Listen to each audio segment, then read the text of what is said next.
Alright guys, I know it's been a month. I plan on making more videos, but I'm in Shanghai. Unfortunately, because we have been locked down for over a month. So we can't go outside, we can't have fun. But right before lockdown, I did buy the new Astute 2020 or 2022. Yes, it's 2022.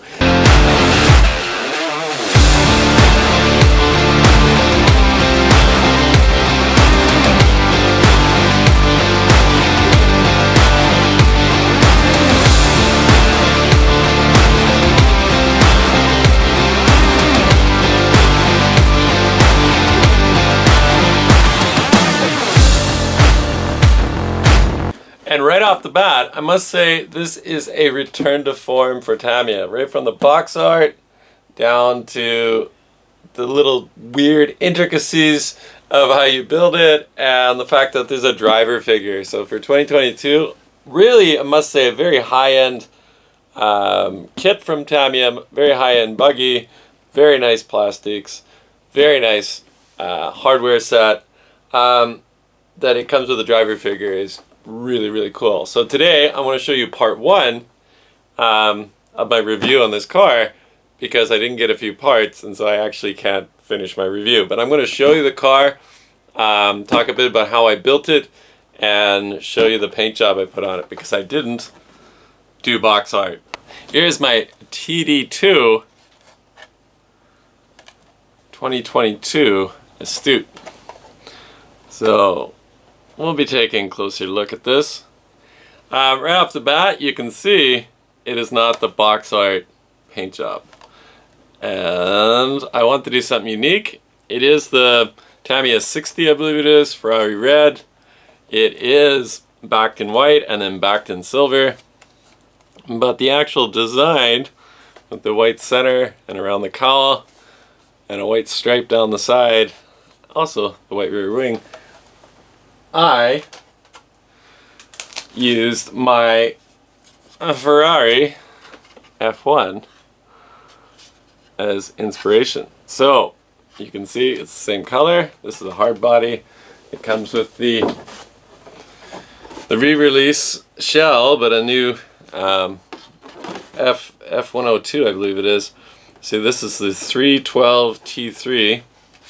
It's the hard body, and for the Lexan body, the soft shell, I actually made it blue. I made a totally different design because I actually plan to use that for racing, but the racetrack is long gone, so I don't know if I'll ever get around to actually driving that. Alright, so let's take a closer look at my TD2 Astute 2022 build, and I'll show you what I've got done, and I'll show you what I have left to do. Okay, so first up, the chassis is all built. There's that beautiful paint job again.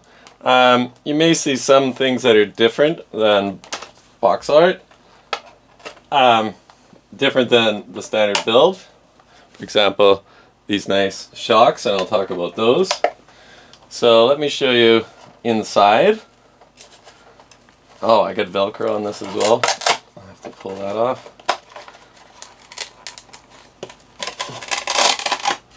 There we go. So this is my shell, and you see it's backed in silver, but it's also done red, backed in white, and then backed in silver. And I must say, it came out just beautifully. I put smoke on the windows. I was originally going to leave these windows out. I think I told RC Kicks I'd just do it all red. But I actually like this very thin profile up here, so it looks very thin on the car. So I left those clear, but I smoked it, and then smoked the window as well. Some bits of plastic there. This is a piece you stick in, that's done black and back in silver. You see it inside. I also did paint the rear wing, even though many people don't paint them. I think it looks awesome. And in the side you can see some upgrades. So I put on the DF03 TT02B shocks, front and back, and I put a hard oil in. I think these have two holes in the valve. I'm not sure, you got two holes in the little cup that moves, and the back have 3. It is quite supple. It's a nice supple suspension. There is loads of clearance. This car is super high actually. I don't have any droop put in. I guess I could try put weaker springs. I was going to put the red springs on, but they look terrible with the blue caps, so aesthetics, I went with the gold ones that come with the set. So some other upgrades I did. I should say with this kit, you don't need to buy ball race. It comes with ball race. Some other upgrades I did, you can't see it, but I put the slipper clutch in, and I have on order the rear slipper diff metal bracket that holds it together, but I didn't get it. I also have the rear A-arm mounts in from TRF, the rear A-arm mounts, but I haven't gotten those delivered, and I have for each of the these screws that go through, or these rods that hold the arms on, I have upgraded TRF cups. So this is the inside of the car. I'm sure many of you have seen it before. It's a very interesting design with the internal shocks. I have put in an OMG servo. I think it's 15 kilogram. And this is programmable. This is a drift servo. And yeah, this is a 15 kilogram servo. And it's drift. And it's programmable. So this is actually a programmable servo. And it's the exact right height for this chassis. So I kind of recommend those. And it's quite quiet. You can barely hear it. I like the standard Tamiya Servo Savers. They actually work quite good. I have some GPM aluminum ones I've upgraded on others, but the springs get bent. So these actually work quite good. There's the Velcro I put on the side. This is the battery tray. So these just, you pull out these pins and the battery trays comes off. You can slide your battery in. So not like on the Super Astute, you don't have to disassemble your front suspension to put a battery in, which I think is a horrible idea. And if I build the 4-wheel drive version, I'm gonna put the battery crosswise. Actually, I think that's a better, just for ease of use. Now I do plan to race this car. You'll see I found a new indoor carpet track. I have no motor because I ordered the TBL 02 10.5 turn motor, and I didn't get it because we're locked in. This literally arrived the day before they locked the gates, and they locked the doors and canceled all deliveries here in Shanghai. So that's why I got this to build. And my ESC, I'm putting in a Hobby Wing, what is it, 10XR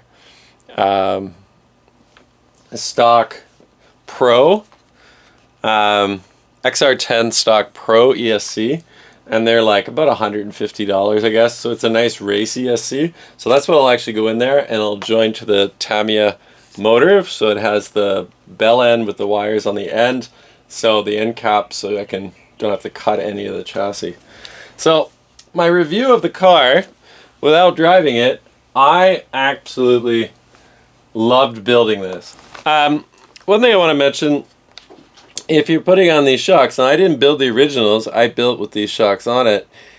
When I built them normal length, these DF03 front dampers, the shock shafts seemed to be a bit long.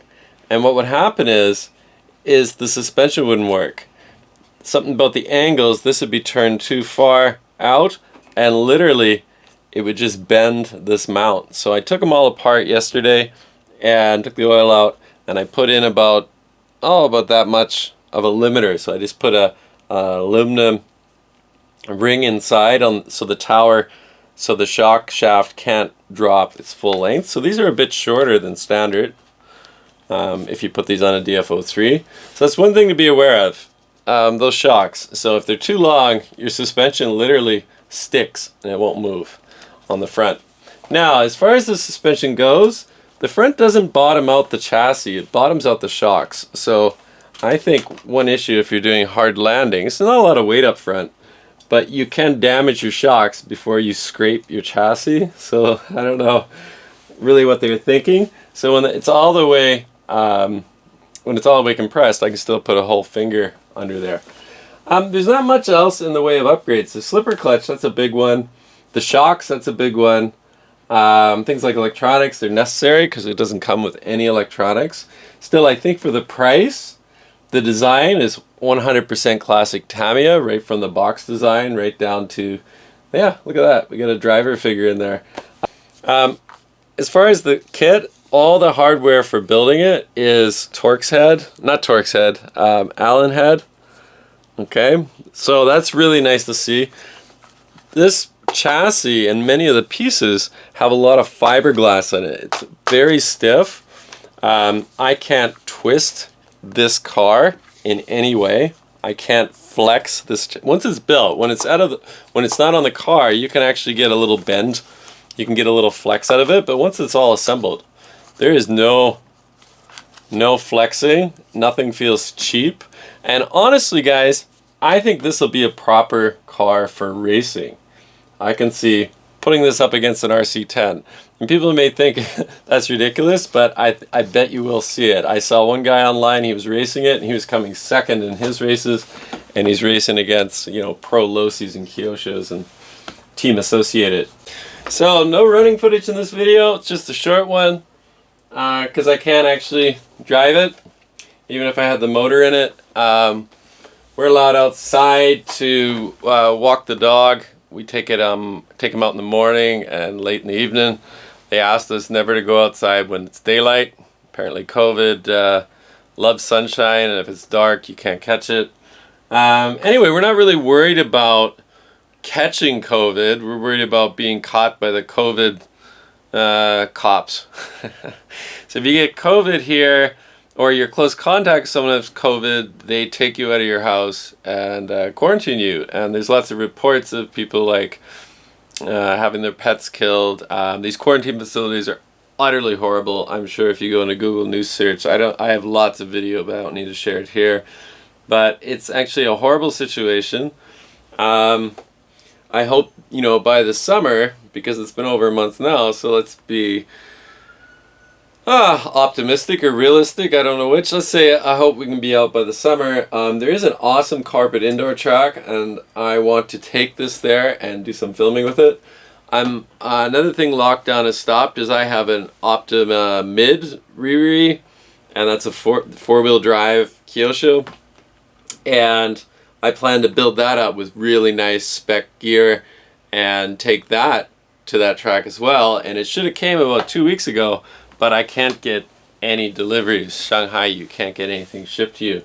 So this one will have to set on the shelf, and it looks beautiful on the shelf. Oh, another thing I ordered I didn't get is I have Schumacher proper carpet race tires, and they're in white, and I think with the white on the body shell and the wing, I think the white wheels are going to look amazing with these red. I thought about putting white on these as well, but the new wheels are actually going to be white. There's a few other little upgrades I forgot to mention.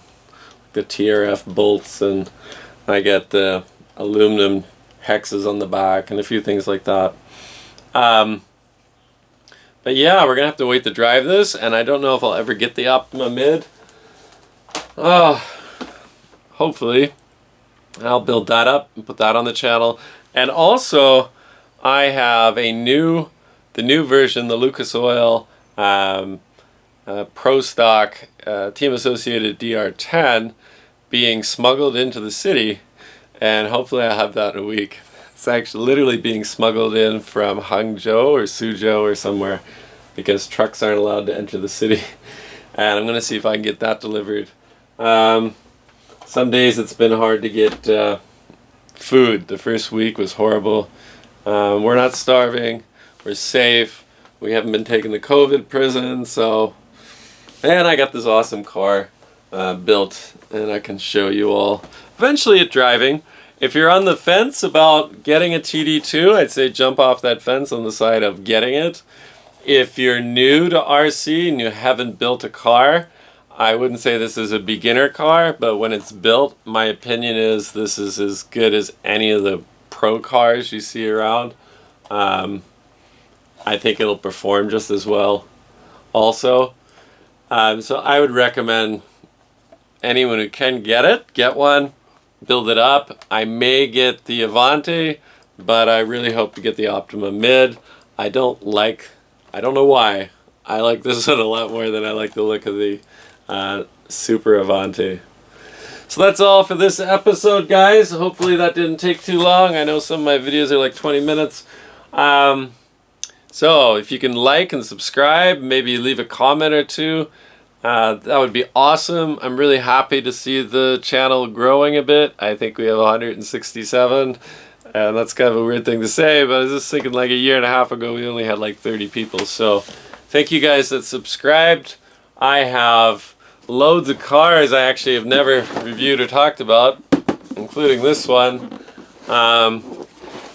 And I would like to have more viewers, and then I'll do more filming. I'm going to be getting a new computer, new camera equipment. Hopefully we'll be uploading everything in 4K soon. So that's all for today. Thanks for watching.